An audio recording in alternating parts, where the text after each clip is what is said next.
nk'uko bari babinsabye kandi niko bitegerezwa kugenda.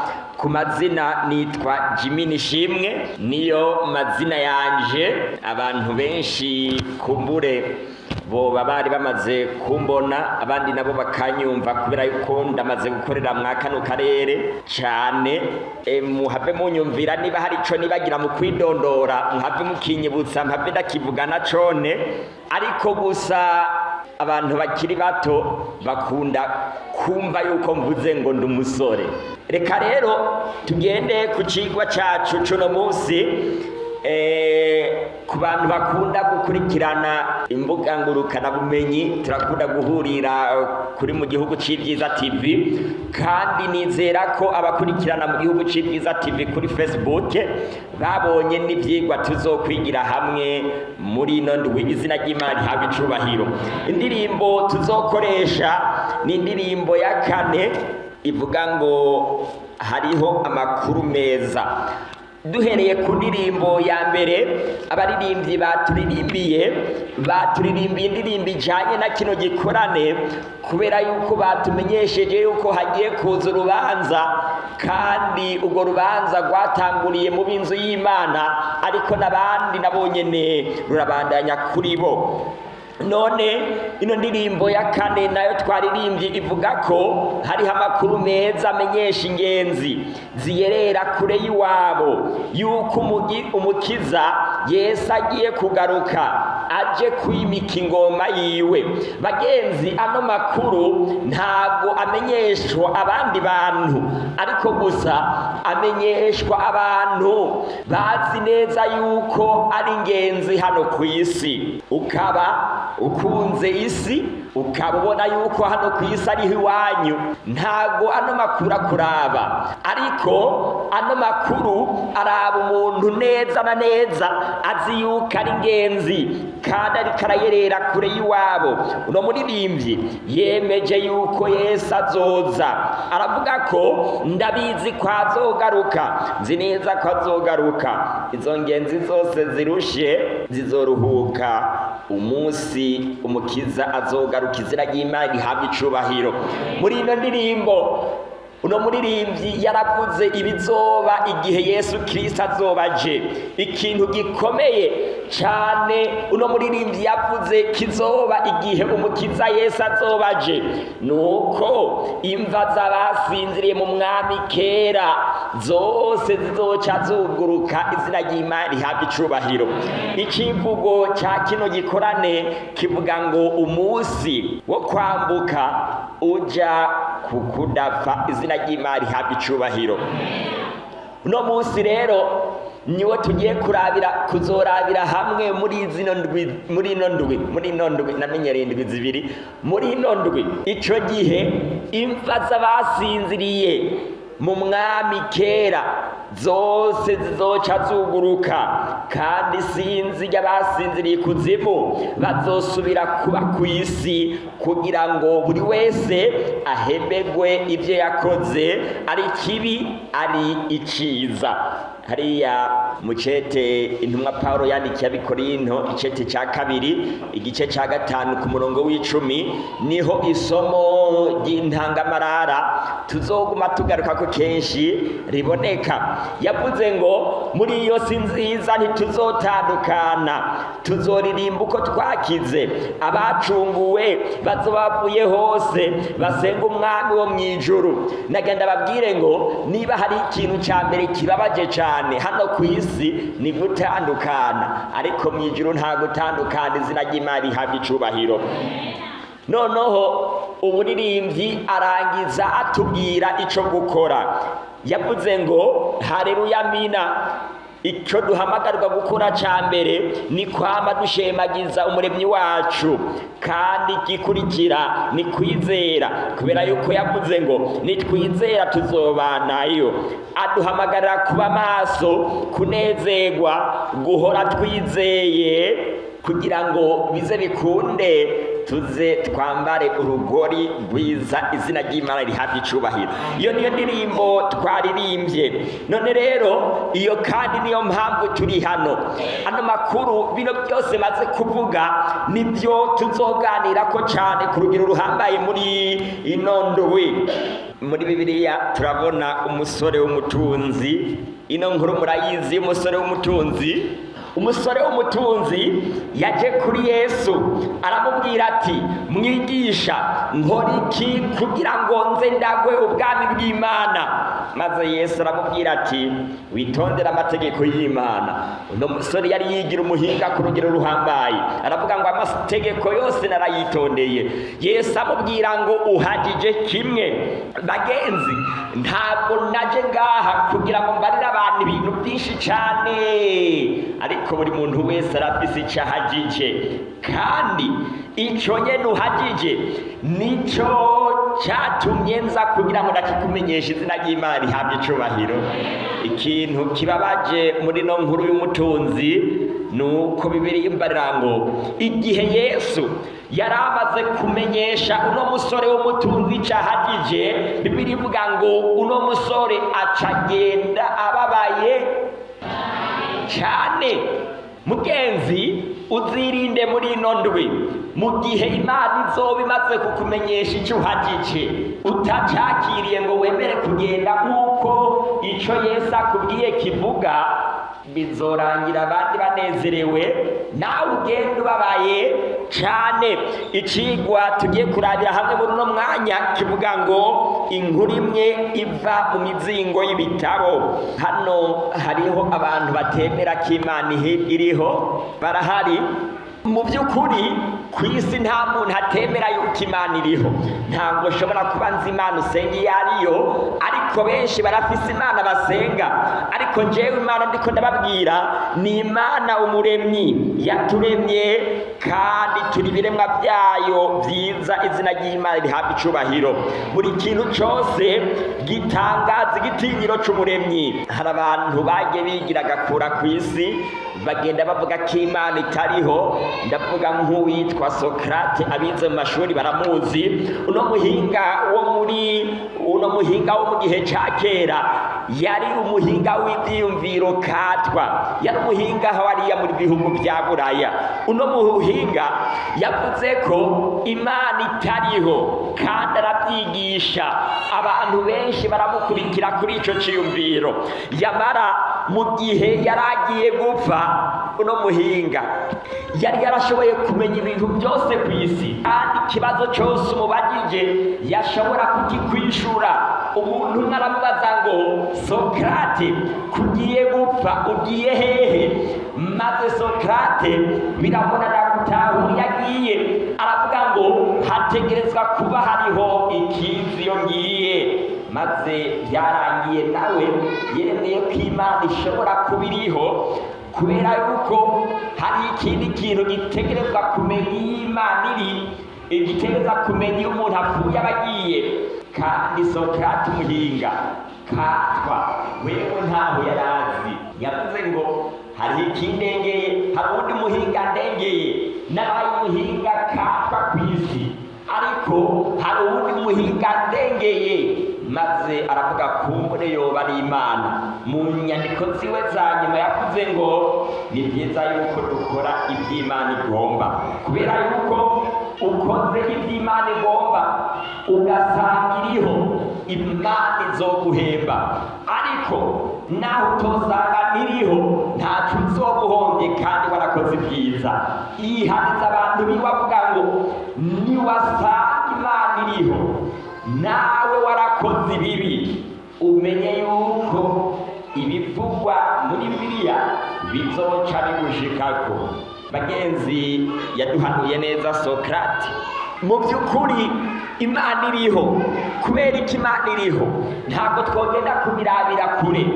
Iyo umuntu aryamye, ninde muntu mu kuryama afunga amazuru, agafunga umunwa, agafunga amatwi, agafunga amaso, byose akarara bifunze? Arahari?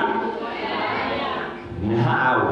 Ariko turara ahantu hari bihere, ahantu hari imbaragasa, ahantu hari imibu, ariko ibyo byose Imana bikurikira ntibyinjire mu matwi, ntibyinjire mu mazuru, turara twasaba Imana ikabikinga ntibyinjire mu kanwa. Hama wabyuka Imana yakurinze ugatangura kwigira ikintu gikomeye. Haka Imana yorekura wobyuka mu nda hose huzuye ibihe n'imbaraga n'imibu hose byinjiye. Bagenzi, Imana iriho, ntabwo dukwiye guharira. Niba rero Imana iriho, Bibiliya nayo itegerezwa kuba ari ijambo ry'Imana. Imana y'ubushobozi ihambaye ntiyokwemera yuko hariho igitabo cyomara igihe kirekire kiyitirirwa maze ikemera yuko biguma uko. Ibyo bintu ntibyokunda. Rero niba Imana iriho kandi bikaguma bivugwa yuko Bibiliya ari ijambo ry'Imana ikabyemera, byemeza yuko Bibiliya ari ijambo ry'Imana. Rero Bibiliya ni ijambo ry'Imana, kandi bagenzi, ndagenda bamenyesha yuko ino ndwi yose tuzokwiga inkuru ziboneka muri Bibiliya. Ni kuvuga ngo Bibiliya izombera igipimo c'amajambo yose nzovuga. Abantu bazobyumva bakagira ibibazo bazoce babaza, bavyandike bambaze, kandi nzokwama ndi ngaha. Ufise ikibazo akifuza yuko tuganira, azoze tuganire nta kibazo. Rero Bibiliya izoba igipimo c'inyigisho zose tuzokwigira ngaha. Bibiliya yanditswe mu myaka irenga 1500. Bibiliya igizwe n'ibitabo 66, igizwe n'imizingo y'ibitabo 66, yandikirwa ku migabane 3 y'isi. Bibiliya yanditswe mu ndimi 3 zitandukanye. Ikintu gihambaye cyane ku rugero ruhambaye ni uko Bibiliya yose itanga inkuru imwe kandi yanditswe muri ubwo buryo butandukanye. Iyo nkuru nta yindi niyo ngira ndababwire. Iyo nkuru nayo ni ubutumwa bwiza bw'agakiza kabonerwa muri Yesu Kristo, izina ry'Imana rihabwa icubahiro. Bibiliya ni ijambo ry'Imana mu by'ukuri, kubera yuko ibyo ivuga birashikana mu buzima. Ibyo ivuga ko ari bibi no mu buzima usanga ari bibi. Nk'akarorero, Bibiliya ivuga ko abantu badakwiye kwicana. Ninde muntu yovuguruza Bibiliya akavuga ko kwicana ari byiza? Ntawe. N'umwicanyi yogenda kwicana, mugabo hageze yuko nawe bamwica yoca yemera yuko kwicana ibibitu. N'abagabo barenga ibigo bakagenda gutera mu ngo z'abandi, iyo bigeze ku mugore wiwe nawe aca yemera ko gusambana ari iki ari bibi. Aragenda ku bagore b'abandi akonona akagira andi, ariko baje ku mugore wiwe aca avuga ngo gusambana ni icaha. Bibiliya ni igitabo c'Imana koko, kubera yuko abagisoma bose cyarabahinduriye ubuzima. Izina ry'Imana rihabwa icubahiro. Hari abantu benshi bari baratwawe n'urumogi, ariko bari abantu beza. Hariho abagabo bagenda bidudagura mu mabarabara, ariko ubu n'abantu bafise ijunja n'ijambo. Abantu bose basomye Bibiliya yarahinduye ubuzima.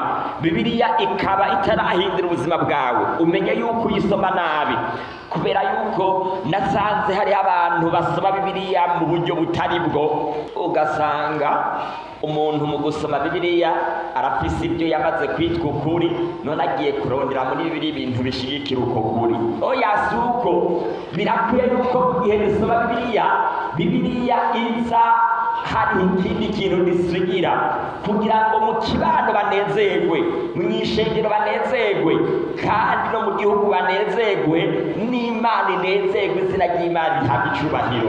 Mugenzi, igihe rero usoma Bibiliya, igihe tugiye kumara indwi 2 dusoma Bibiliya, indwi imwe mumbabarire, indwi 2 zaranyinjiyemwo, nizo nkunda kuvuga cyane.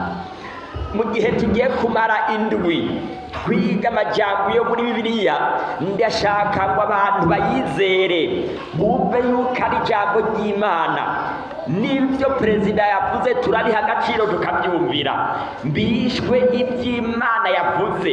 Bagenzi, ndashaka ngo abantu bose bazokumva amajambo dusomye muri Bibiliya ntibazorabe ngo ni kariya gasore kabivuze canke ngo biyumvire ibindi, ariko bazokumve yuko ari ijambo ry'Imana rivuzwe, bahinde agashitsi kandi baryumvire.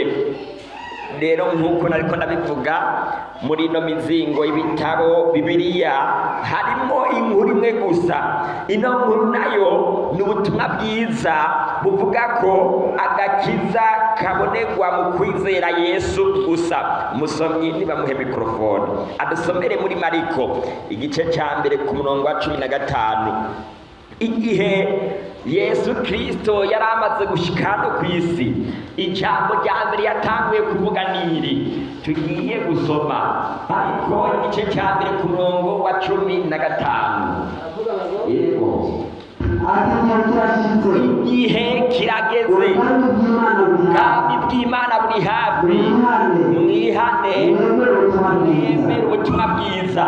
Bagenzi, ano niyo majambo ahambaye Yesu yavuze yuko igihe kigeze abantu bose bahamagarirwa kwihana kandi bakemera ubutumwa bwiza bw'agakiza kabonerwa mu kwizera Yesu Kristo. Izina ry'Imana rihabwa icubahiro. Nagenda bamenyeshe yuko Yesu ntabwo yatangiye kwamamaza buno butumwa igihe yaraje ku isi gusa. Oya, yabutanguye mu gihe cya kera, imyaka ibihumbi n'ibihumbi irarenganye.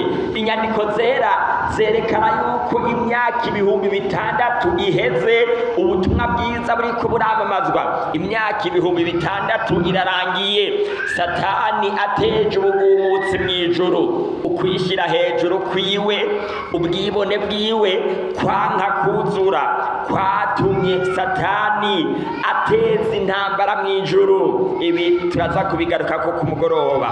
Adamu yakunze umugore wiwe, amaze gukunda umugore wiwe amurutisha umuremyi wiwe. Iby'Imana yavuze abishiburira ku ruhande. Mwa kino gihe hari abantu bameze nk'Adamu bakunda abantu ku rugero ruhambaye, kugeza naho ibyo umuntu avuze ari byo umuntu nta gaciro, ngo ni kubera yuko yize, ni kubera yuko ahambaye, ni kubera yuko atunze n'ibindi. Ubucuti bwo mu muryango, kuba ari papa wawe canke mama wawe, umugore wawe canke umugabo wawe, yogosenge, hamwe n'ibindi, ugasanga umuntu ivyumviro vyiwe ariko araguha nibyo uri kurakurikiza mu gishingo cyo kumvira iby'Imana yavuze. Adamu nibyo byamushikiye, yari yarahamagawe ngo akunde umugore wiwe, ariko kandi urwo rukundo ntabwo rwagomba kuruta ubwo Adamu akunda Imana. Adamu iby'Imana yashiburiye ku ruhande, maze yemera kugendera ku by'umugore amuzaniye, ata isi yose mu kaga. Imana ishimwe cyane, kubera yuko Adamu na Eva naho bakoze icyaha, igihe ubutumwa bwiza bwariko buravugwa mwari no tongo rya Edeni bubahamagarira kwihana, Adamu na Eva ntibakomantaje umutima, barihanye. Izina ry'Imana rihabwa icubahiro. Igihe Imana ibahaye umwana w'umuhungu, hariya mw'Itanguriro igice ca 4 ku murongo wa 1, bamwise Kayini, bisobanura ngo turamubonye. Bari bazi yuko babonye umucunguzi, ariko baribeshe, ntiyabaye umucunguzi. Bagenzi, nagana kumenyesha yuko abantu bashobora kwibesha. Umuntu arashobora kwibesha maze umuntu akazimira. Ntuze wizere umuntu n'umwe, kubera yuko umuntu arashobora kwibesha. Adamu na Eva bamaze kubona babyaye Kayini, bamwise Kayini, bisobanura ngo turamubonye, kubera yuko bari bazi ngo tubonye umucunguzi, bari barasezeraniwe, basanga baribeshe. Uno Kayini yari umuntu ki? Igihe babyaye Kayini bakongera bakabyarana Abeli, Adamu na Eva barafashe bano bana babo abo bose babajyana mu ishuri batangura kubigisha, barabareka ati buriya kugira ngo tugwe mu cyaha byagenze uku. Kayini n'Abeli bose barabyumva, maze barababwira ati kandi naho twaguye mu cyaha, bano babyeyi babwira bano bana babo ubutumwa bwiza, barababwira ko hariho ubutumwa bwiza yuko naho baguye mu cyaha biciye mu kwizera kubuzoza gutanga w'inzirakarengane agereranya n'igikoko cyategeza gupfa muri minsi yose c'inzirakarengane. Abizera bose barashobora gukiza, izina ry'Imana rihabwa icubahiro. Abamarayika nabo nyene vyari uko, baza bavuye mw'ijuru bakaza kwigisha bano bana, bababwira iby'umugambi w'agakiza, yuko bakwiye gukora iby'Imana igomba, bakaba batanga ibimazi biva amaraso kugira ngo bashobore gukira. Kino gihe bagenzi, abana bose barabyigishwa. Nimurabe rero Kayini, wewe kubera kwanga guca bugufi imbere y'uwo bavukana, Kayini biramunanira guca bugufi kubera yuko birimbarira ngo Kayini yari umurimyi, Abeli nawe akaba umworozi. Byari byoroshe cyane ko Kayini atora ibyimburwa byiwe akagenda kunamira uwo bavukana akamubwira ati tora ibyimburwa nawe umpe igikoko kugira ngo ngende gutanga, kubera yuko urabizi yuko dutegerezwa gutanga igikoko. Nimurabe ibintu byananiye Kayini guca bugufi, njyewe nce bugufi imbere y'abariya, oya icyo kintu ntigikunda. Njyewe nyene n'indaneje ukuntu meze, turiya twana nariya bishengero nije nakubatse hamwe n'ibindi. Kayini bagenzi biramugora guca bugufi imbere y'uwo bavukana. Aho nyene Kayini acatangura gushiraho izindi nyigisho. Igihe ababyeyi be bamwigisha inyigisho z'ababyeyi biwe yazise utujajuro, inyigisho z'abamarayika azitwa kwaramanyanga. Abamarayika bafurugutira mu myembe hamwe n'ibiti by'amapera, by'amatunda n'ibindi byose byari biri mu itongo rya Edeni, ababyeyi biwe bari barirukanyemwo. Bagenzi, iby'Imana yabyise guteka imitwe kw'Imana. Nimurabe rero Kayini aho yicaye, nimurabe Kayini ahagaze, nimurabe uko Kayini agenda, nimurabe Kayini aharyamye yirengagije iby'Imana yavuze. Nguko ukuburirana kwa Kayini, ku babyeyi biwe ntariyo, ku Mana ntariyo. Kayini arabura ahahungira. Ugiye ku Mana wamengo ugihari kimwe kiriyo, bakuze kugenda gusenga, Kayini yaragenda. Bakuze Kayini kora ibi, Kayini agaca yanga kubikora. Hamwe waramubona nkaho mengo Kayini arumvira Imana, canke Kayini ukamubura iyo wamubonye. Erega igihe bagenda gusenga bagiye gutanga ikimazi ciwe nticumviwe, hakwiyumvira ico yokora kugira ngo akire arokore ubuzima bwiwe, hakwigarura ngo yihane. Umutima wiwe yaweguriye Satani, acasimbira kuri mwene wabo aramwica. Nimwiyumvire Kayini, ubutumwa bwiza buguma bwamamazwa. Kayini ibyo byose ntibyamwigisha, cabaye ikintu kibabaje ku mpande zose. Raba nawe uri umukuru w'ishengero utunganye kandi ukamujyana n'abandi mu bikorwa by'ivugabutumwa. Nimurabe uno munezero Kayini na mwene wabo bari bafitaniye igihe cyose, bari bacumvikana. None ibintu birahindutse. Kayini wa wundi basangiye akuye inkota aramwishe, asesa amaraso. Umubabaro wahari hanezerewe utangura gusamirana. Bapfuye iki? kwanka guca bugufi kwa Kayini vyonyene. Igihe Imana yamuhamagaye, nimurabe namwe ukuntu Kayini yishuye. Iyo umuntu yamaze guta umurongo, abantu baramurabaho bahora bamubona bakamubura. Umuntu arahinduka nyene akaba mubi ku rugero ruhambaye. Nimurabe rero Kayini, Imana iramuhamagaye, Kayini mwene wanyu ari hehe? Reba rero Kayini ukuntu yaciye yishura. Hariya mw'Itanguriro igice caho ca 4 ku murongo w'9, Kayini yishuye gute? Yavuze ngo ndabizi nari umwungere wa munanje. Nimurabe Kayini ariko arishura Imana. Reba Imana iriko iravuga n'ijwi ryoroheje, Kayini mwene wanyu ari hehe? Mbere nari umwungere wari waramucungishije. Nimurabe ukuntu icyaha kibi bitangura byoroshe, umuntu akabijamwo yiyumvira ngo ni gukina no gufana umupira, yamara bikarangira umuntu ageze ahantu kwikurayo bidashobora gukunda. Igihe bamubwira Kayini ihane, Kayini yaca avuga ngo banza nawe wihane. Bakunda kuvuga ngo so wawe akuraga ibyakunaniye. Igihe ababyeyi biwe bamwinginga Kayini yababwira ngo ngo none mwebwe ngo mwavuye hariya mw'itongo rya Edeni kubera iki? Si kubera gukora icyaha.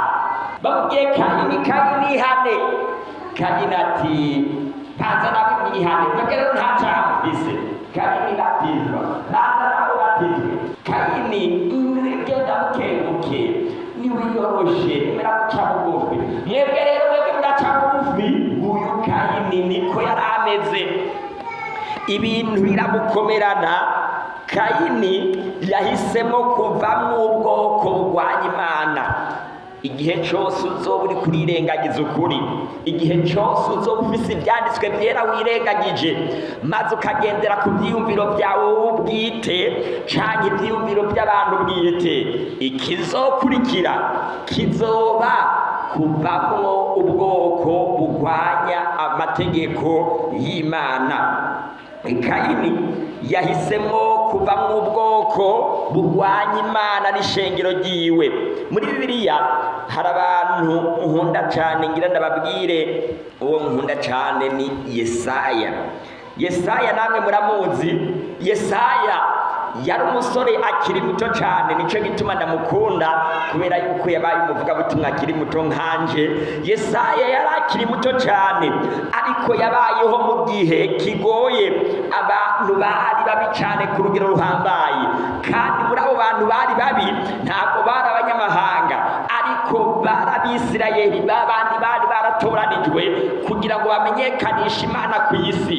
Nk'uko mwebwe mwoba muhari, kubera yuko Abadiventiste umunsi w'indwi nibo batowe kugira ngo bamenyekanishe Imana ku isi. Namwe ngaho iwanyu mwaratowe kugira ngo mumenyekanishe Imana mwa kano karere. Yesaya rero aba mu bantu bameze uko, batowe kugira ngo bamenyekanishe Imana ku isi, ariko bari barabivuyemwo, basigara gusa bitwa Abadiventiste ku izina, basigara bitwa Abisirayeli ku izina.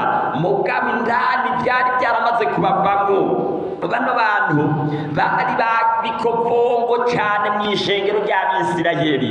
Mwene aba bantu bicara hari inyuma, bari abantu rero bicaye hari inyuma, si mwebwe mvuze, ntimwabwe muvuga ngo ni mwebwe mvuze, ariko gusa aba bantu bicara hari inyuma, maze Yesaya n'umukarani gahagaze imbere nkanje, batangura kuvuga ati pagaho wewe, ngaho rero nawe uraje. Yesaya nta jambo yari afise kwa bano bantu. Nimurabe hari harimo abantu baririmbanye na Dawidi hamwe na Salomo. Yesaya mu kubabwira ntibyari gukunda, kubera yuko naho Yesaya yari kugenda agakoresha indirimbo ngo aririmbe, nazo nyine barazikaya, bakamubwira ati none wewe ugira uririmba ibiki? Wewe uturusha kuririmba, twebwe twaririmbanye na Dawidi hamwe na Salomo. Hari abantu babaye abaherezi, babaye abazezwa shengero. Mugabo bano bantu bose bari barataye umurongo. abaririmbyi n'abadiyakoni bose bari bahari, kandi bino baravyirata ko babaye abaherezi bavuka mu muryango w'Abalewi. Ibyo byose bakavyirata. Uje kumuhanura, uje kubwira ibyo ijambo ry'Imana yavuze, bakubwira ati wewe kumbure ntabwo umusazi nyene nta kintu na kimuzi. Niko bano bantu bari bameze. Abo bantu bari bizewe cyane vyakataraboneka. Ibyo bavuze nibyo abantu bose bumvira, yamara ibyo Yesaya avuze abantu bakabikengera. Abantu bari basigaye bagendera ku makuru gusa bahabwa n'abo bantu byitwa yuko bizewe, babikogongo, abantu bahambaye, abantu bakomeye, abantu bafise amafaranga, byitwa yuko basomye byinshi hamwe n'ibindi. Yesaya amaze kubyihweza akabyitegereza, akabona abantu bose barabaye babi. Ikintu Yesaya yakoze nshaka ngo nawe ndakubwire ngo uzokore nanjye nkunda gukora. Yesaya yahisemo kugenda mu rusengero gusenga, maze ahitamo kwama yiga ivyanditswe byera. Yarazi neza yuko niyarondera Imana azoyibona, akayibariza ico gukora. Ijambo ry'Imana rivuga ngo nimwandonderana umutima wanyu wose muzogenza nte. Erega kubera Yesaya yagize umwete, igihe kimwe Imana yaramwiyeretse, kandi Yesaya yaravyanditse hariya muri Yesaya igice cya 6 uhereye ku murongo wa mbere.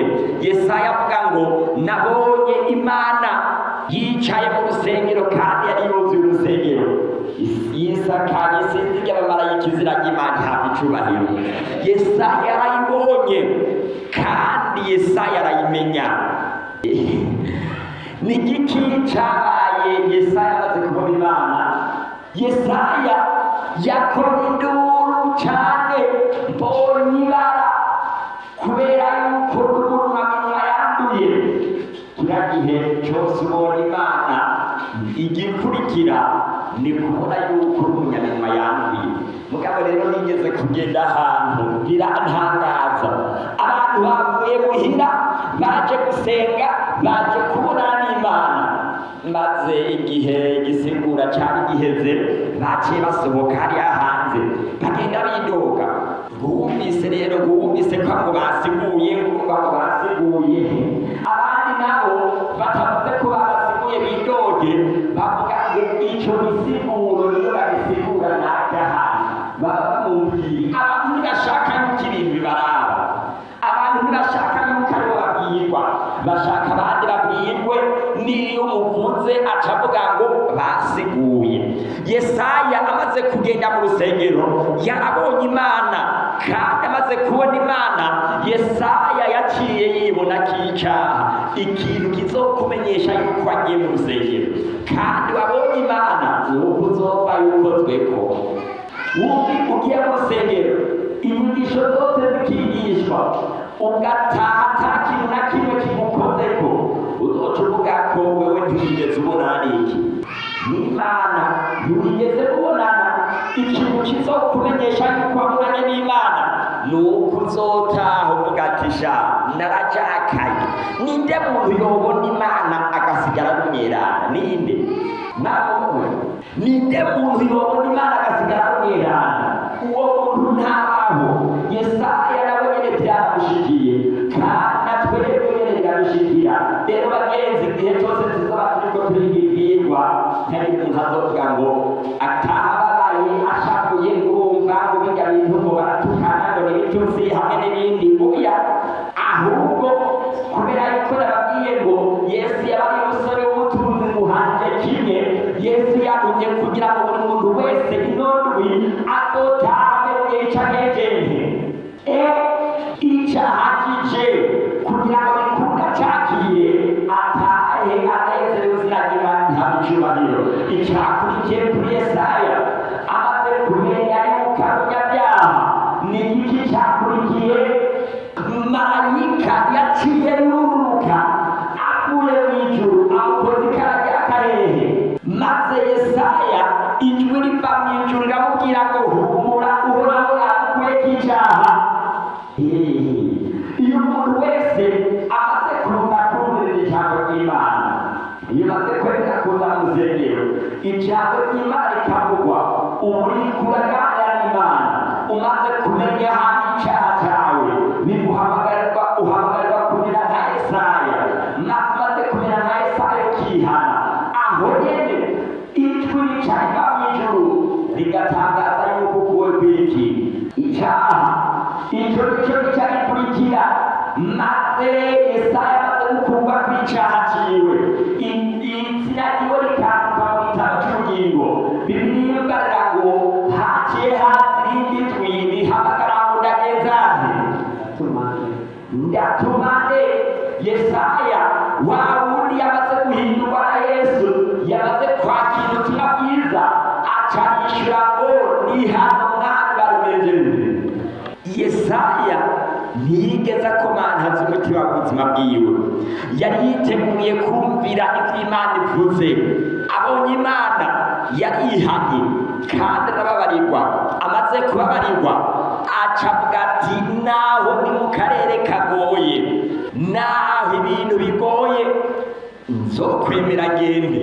Mugenzi, none ko turi kumwe na Yesu, ni igiki kindi wotinya abantu benshi rero nabonye impamvu batitaho ivugabutumwa, basanzwe babanye n'abandi mu kibano nabi. Akavuga ngo nigeze kugenda ahantu mu gikorane, umunsi umwe ndagenda nanjye gutumira, maze ngiye gutumira ntumira abagore bitwa ba Jakirina, mbabare simuge mvuze gusa bace babara ngo none kuko Jakirina ngo ari umwadivantiste tukaba tubana katadutumiye. Nimwiyumvire namwe iyo ngora. Bari kunezerwa cyane no kumva Jakirina nawe yagegere, yabatumiye kugira babana, ariko Jakirina ntiyabatumiye. Nanjye duhurira mu nzira, ndabavuga ati mama, turafise igikorane aha n'aha, muhave mwumvise izi n'izi. Barambara ati nimujyahe shengero, barambara ati ndababwira ati n'abadivantiste, baca biyumvira ko babana n'abadivantiste yitwa Jakirina. Baravuga ati Jakirina ngaho yaratwara kubera ko atadutumiye. Nagenze mukabona utabatumiye, muzoba muriko murikorera inkora zibegereye zishushe ku mutwe cyane. Batumire baze cyane, bareke mukabagegere. Ikibazo abo bantu Yesu ariko arabwira batumye ntabwo bemera ngo ahindure ubuzima bwabo, baracababara nabi ubwabo hagati yabo. Bagenzi, hinduka, emera Yesu ahindure ubuzima bwawe kugira ngo nawe utangure kumukorera igihe umwanya, kubera yuko igihe kirihuta cyane. Yesu yavuze ngo igihe kirageze, mwihane mwakire ubutumwa bwiza. Mose yari umurongozi w'Abisirayeli, ariko yarashavuye akora ibitabereye. Guhabwa igice cya 20. Ibyo ndiko ndavuga bitwigisha iki? Igiti cyose wowe ufise mu ishengero, mu gihugu wijajaye, Satani arashobora kukurotsa. Abantu barashobora kukwanka ataco baguhoye. Ibyo birakunda na Yesu, murabizi yuko abantu bamwanze. Ibyo ni ibintu bisanzwe, ariko nibakora neza abantu bazokwanka. Ariko Yesaya ntiyigeze atinya yuko abantu bamwanka, yabandanije agenda akora iby'Imana yariko iramuhamagarira. Bagenzi, ntutinye, kora iby'Imana iriko iraguhamagarira. Buri wese arasenga Imana ikamwumva, nk'uko yabigize kuri Koruneliyo, niko biri na n'ubu. Imana yarandungitse kugira ngo ndababwire ubutumwa bwiza nk'uko yabikoze kuri Petero. Muri Bibiliya hariho inkuru imwe, abemera ubutumwa bwiza barakira, izina ry'Imana rihabwa icubahiro. Ino niyo nkuru yonyene, nuko abemera ubutumwa bwiza bakira, ariko kandi abatabwemera bazocirwa n'iki? Bazocirirwa kw'iteka. Mwirinde gukomantaza umutima. Reka bagenzi turangirize ku mwami yitwa Dawidi mwese muramuzi, yari umwami w'Abisirayeli, sibyo? Mu Baheburayo igice cya 11 tubona Dawidi ari mu rutonde rw'abagororotsi batigeze gucumura.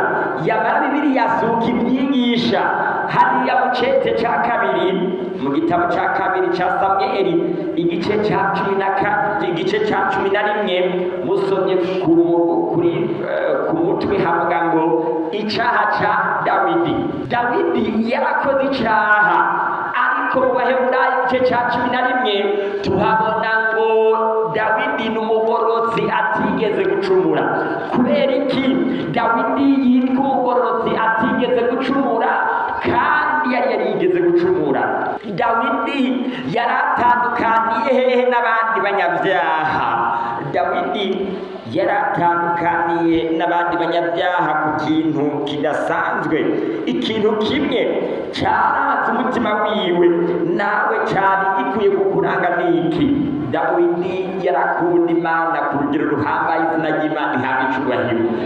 Imana ivuze, inyungu zose yaremera akazirengagiza, agakurikiza iby'Imana yejeje.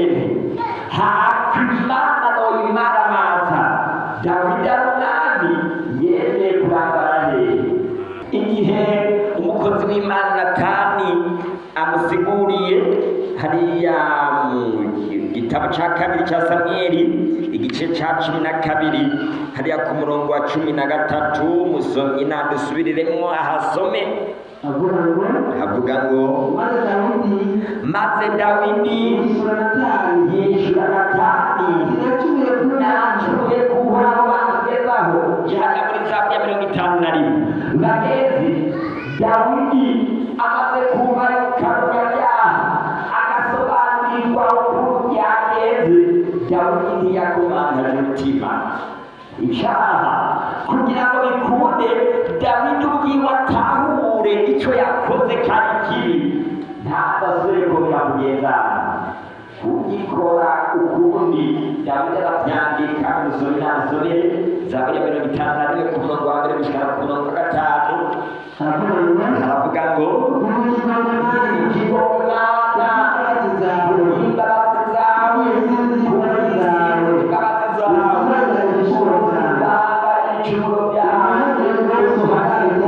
bwabitanya kwanjye yeze icyaha cyanjye ibicumuro byanjye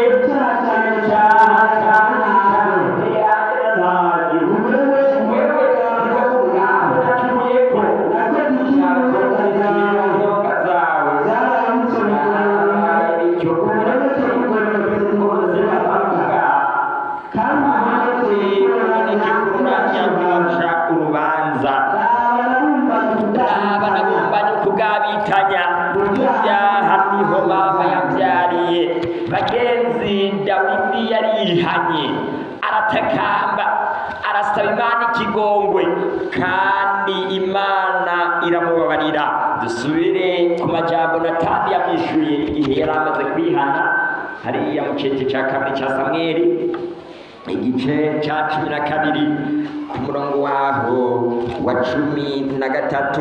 Umusabyi w'Imana Natani igihe yari amaze kubona Dawidi yihanye bivuye ku mutima, yatangaje itangazo nk'iryatangarijwe Yesaya ngo Natani aramwishura ati noneho Imana yagukuye k'icyaha cyawe ntugipfuye. Izina ry'Imana rihabwa icyubahiro. Buriya Imana yacu ni Imana nziza cyane. Ingorane ni kutihana gusa. Wihanye yiteguriye kuguhindurira amateka. Abantu ibintu byose waciyemo babyibagire, kandi icyaha ntikizokongera kwibukwa ukundi. Reka ndabatangariza ikintu cya nyuma duce turangiza, nadusubiremo rya somo nababwira igikorane cyacu kizokwisunga. Icete cya kabiri Pawulo yandikira Abikorinto igice cya 5 ku murongo w'10. Dawidi naho yari umwami ahambaye, ibyo byose yarabihebye, yemere guca bugufi, kandi Imana iramubabarira ibyaha byiwe. Erega nawe urashobora kuvuga ati naragendeye mu bintu bitagira iyo biva n'ibije, none ubu ndashaka guhindura amateka kugira ngo nanje nifatanye n'abandi mwino ndwi mu kwamamaza ubutumwa bwiza ata kintu kindemereye. Bagenzi, tugiye gukora umuhamagaro tugiye gukora uva kuri rino somo.